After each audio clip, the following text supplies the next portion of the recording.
Hello, Very Calm Number here to go in depth about what I think makes Yuru Camp special, as an anime in general and as a healing plus cute girls do cute things show. There will be some spoilers for scenes throughout the 3 seasons of the anime, but it really doesn't matter much in this type of show. So if you don't know Yuru Camp, here's a very concise description. It's about girls going camping and doing other outdoorsy activities, with funny and wholesome shenanigans ensuing.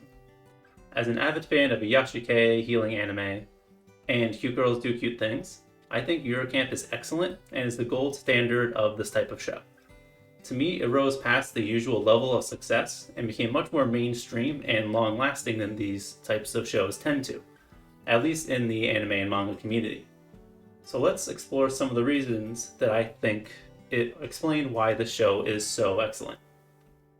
For a show about high school girls going outside, there's a lot more substance and widespread appeal than you would expect. There's so much to love in the series outside of its therapeutic intentions, such as its great character writing and themes. So let's get the obvious out of the way. The show is extremely cute and funny, making for a very wholesome and relaxing experience. It is the very definition of therapeutic. One strong aspect is that it has its own unique blend of comedy. It's very goofy, but it comes out very naturally through the characters reacting to their setting and what they're doing. There are a lot of spontaneous, silly shenanigans and bits they do together that really feel like the characters came up with on the spot. Like suddenly someone taking a picture of you, so you have to come up with a pose. The show doesn't have the feeling of being scripted. The way the comedy comes out of the characters and the setting just feels perfect. Everyone has their blend of banter and energy that they bring to the scenes that they're in. Another iconic aspect of the show is the cute little voices that the anime gives to random objects. It's random and it's minor, but still a very memorable aspect of the show's identity. This show is just sweetness injected straight into your veins. Just Nadeshiko's smile alone is enough to make you feel really happy. She's just like the cutest, sweetest little thing. Seeing the characters' happiness and fulfillment over what they're doing is simply very nice to watch. All of the characters are great. But when it comes to carrying the themes and the vibes of the series, Nadeshiko and Rin hold the most weight. Nadeshiko is loud, silly, and spontaneous. She enjoys every moment of life wholeheartedly, and her joy is infectious. She goes with the flow and usually sticks with the group. Meanwhile, Rin is quiet, contemplative, and the most daring. Rin prefers to be alone and is the most appreciative of the quiet stillness of nature. These two vibes can be very different, but they never really clash. Through these two main characters, you have a well-balanced experience that leads to the calming effect that the show brings. One concept that the show nails is respecting the diversity of people who enjoy these hobbies. Yuru Camp manages to promote both self-dependency and autonomy, as well as the value of enjoying hobbies with others. When so many cute girls do cute things shows focus very heavily on group bonding, encouraging people to rely on others, etc., Yuru Camp says that Rin preferring to camp alone is just as valid as Nadeshiko preferring camping with the others. Rin being more of an introvert is not portrayed in a demeaning context, like her telling people off or being an elitist. She does try to avoid talking to the outdoor club members in the very first episode, but that's because she doesn't know them that well and they're too high energy for her at the time. She was talking to Enna just before that, so it's not like she just hates people. She can enjoy spending time with people and being in larger group settings. She just needs time to get used to it, which is what we see as the series goes on. The other girls never badger or pressure Rin into joining them, but they also do not alienate her. They respect her distance, and this lets them have a good friendship with Rin, which happens, but it takes time, as healthy relationships with introverts tend to go. It was set up early on for Rin to eventually go on a group camping trip, but it was never about the idea of converting Rin to preferring group camping. She eventually gave group camping a chance and became open to it after she did genuinely enjoy it, but this was never at the cost of her preference for solo camping, or her comfort level as an introvert. To me, it is perfectly balanced, as all things should be. Camping is a hobby a lot of people do alone, like Rin, to have relaxing and independent time alone, but also as a group activity. Hobby shows almost always focus on the activity as a group, focusing on collaboration and being supportive. Yuru Camp also has that through the main group, while also acknowledging that preferring solo is not contradictory to enjoying group activities. Rin can be supportive and still feel like part of the group without them being with them all the time, such as giving them advice and recommending things to them. Nadeshko, who exclusively did group camping activities before, also eventually goes on her own solo trip that she ends up enjoying. There are a variety of ways to enjoy hobbies, such as how you choose to engage in them with or without others. Everyone can enjoy hobbies in their own way and on their own terms. There's no invalid method. To me, this is incredibly mature and is a very strong point for it, specifically as a hobby anime and as a cute girls do cute things show. In general, this is simply good character dynamics in writing that I think anyone can appreciate. We see so many different activities within Yuru Camp: camping, biking, cooking, arts and crafts, foraging, etc. All these different activities synergize together very well. In Season 3, we get another example of them showing the different ways people do things. Nadeshko has to take the trains to get to various areas, while the bikers go by bike. Portrayals of trips very often focus on everyone staying together at all times, only breaking up at the end of the day to sleep if they even do break up at all. But here we see how there are a lot of different ways you can get around and enjoy these sites and hobbies, and each group got a completely different experience that they individually enjoyed. This show succeeds at appealing to main hobbyists more strongly than most hobby shows do, by acknowledging the diversity of people who partake in it. And this extends to the general personalities of the viewers as a whole.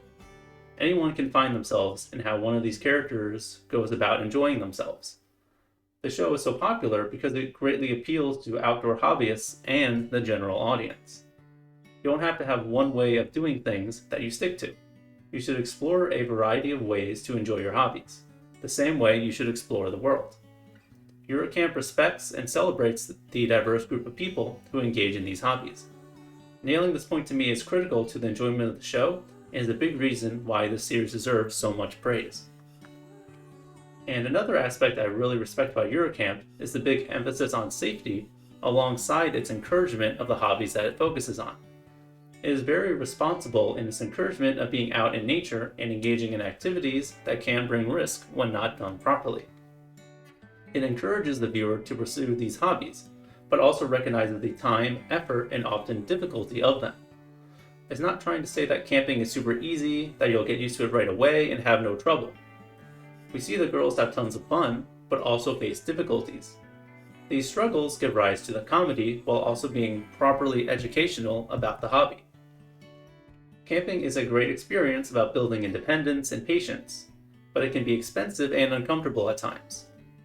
Traveling and exploring can expand your horizons and lead you to things you've never seen before, but the trip there might be pretty rough and even dangerous. It does a fantastic job portraying the full scope of camping and the related activities, properly showing the viewer the benefits of engaging in them, but also a proper look at what they're getting into. Yuru Camp gives good instructions and messages on safety for all the activities that it shows. It is proper edutainment. The show never feels like it's giving you a boring lecture or is difficult to understand. The educational elements flow and blend well with the content, tone, and the comedy. Considering how camping in these activities can genuinely be very dangerous, this point about responsible encouragement is especially important for this show to nail. When it comes to camping and the adjacent outdoor activities, it really portrays the reality of them rather than a romanticized version.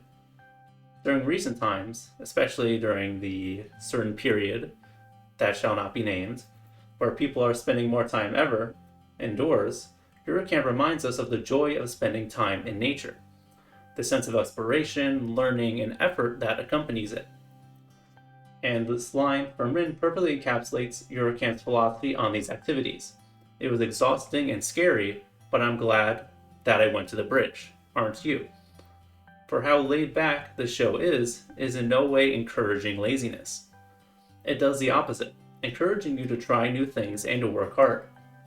The characters spend a lot of time and energy engaging in these hobbies, but we see how the experience is well worth it for them. Yuru Camp encourages you to get out of your comfort zone and persevere through adversity. Another moment we see this is through Aoi, when she gets her new bike. With the bike, we see her end up going way further on the bike than she planned to. She had more fun than expected, and rather than settling with her initial goal, she took that positive feeling and went with it, continuing onward. These activities can be difficult and even dangerous, but undertaking these tasks and building your skills will reward you in droves. Another theme that plays well into persistence, like I previously brought up, is being adaptive and staying positive when moving through life. Sometimes things won't work out, but that doesn't mean you still can't get a good outcome of what you're trying to do. One path being blocked off just gives you the chance to go somewhere else. In episode 9 of season 3, the cherry blossom tree viewing area at the top of the mountain that Nadeshiko and her sister wanted to go to was filled to capacity. Instead of being down about that and going home dejected, instead they went down a different road to see the cherry blossoms.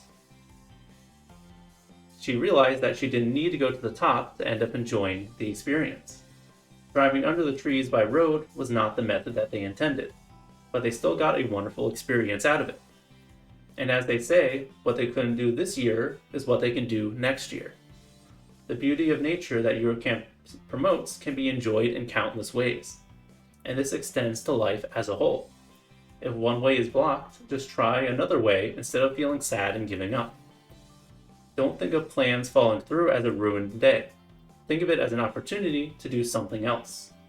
If things don't go exactly as planned, there's always next time. Each path is a unique experience from the other. It's always a new experience to be had and something interesting to find in the world. You don't need to be afraid to go off the beaten path because you can get a unique experience from that. And there is joy to find in that happenstance, such as meeting new people and finding new passions, as we see through Nadeshiko and the other characters. If Nadeshiko did not go out and explore when she first moved, she would have never met Rin, and she would have never gone into camping in the first place. We can also see this idea of unique experiences through the variety of areas the characters go to. We get to see so many real places, many of which are small local areas that would be easy to miss. This feels natural because campers would want to go to different areas. That just makes sense. You get the taste of these areas that hold unique experiences. You could totally do tours of Japan just based on Yuru Camp alone. Nadeshiko becomes a retro train fanatic in Season 3 after coming across trains in these various small areas. She was able to unexpectedly find a new hobby by being spontaneous and exploring places that she hadn't been to before. Yuru Camp really shows the appeal of lesser known areas, which I think is a very important thing to spread. Many people do not have access to the deeper countryside. You get to see and learn so much that you never would have through this show. With Japan experiencing economic issues in remote areas, this kind of advertisement can be very helpful to those areas. Regardless of how much of a sponsored advertisement the show intends to be, it serves as one for the areas that they go to. The way Yuru Camp handles this is excellent, providing an educational and eye-opening experience that never stops being entertaining, while still promoting these real places. The immense amount of research that goes into this manga and anime is very clear, and I have a lot of respect for the series just based on that alone. And Yuru Camp has such strong positive energy that you just so easily feel when you're watching the show, because it uplifts things, while never putting anything or anyone down, unless it's something like littering, which is completely deserved. With a show that so blatantly praises the beauty of nature, you could expect it to take a stance against technology, having a character needing to get pulled away from their phone or their computer so they can enjoy the wonderful outside world like we see all the time. But it never does this. You can argue phones are actively taking people away from properly appreciating the world around them. But phones can also be a way of sharing your appreciation of the world with others. The characters use their phones to communicate and ensure everyone gets to the right place safely. They can share the photos that they took with others. They can find new places and bring attention to them. This is one way the characters enjoy their experience together as a group, even if they aren't together in person. Yuru Camp itself is an anime that you could only view on a device, but it still encourages you to put it down and get outside, without trying to make the viewer feel like they're doing something wrong if they don't. Just like how solo or group camping and extroversion or introversion are never put down as inferior, Yuru Camp is about looking at all aspects of life positively. And the production value of Yuru Camp in general is also absolutely excellent. You can be fully engrossed in this world and the activities that we see through the fantastic direction and production value.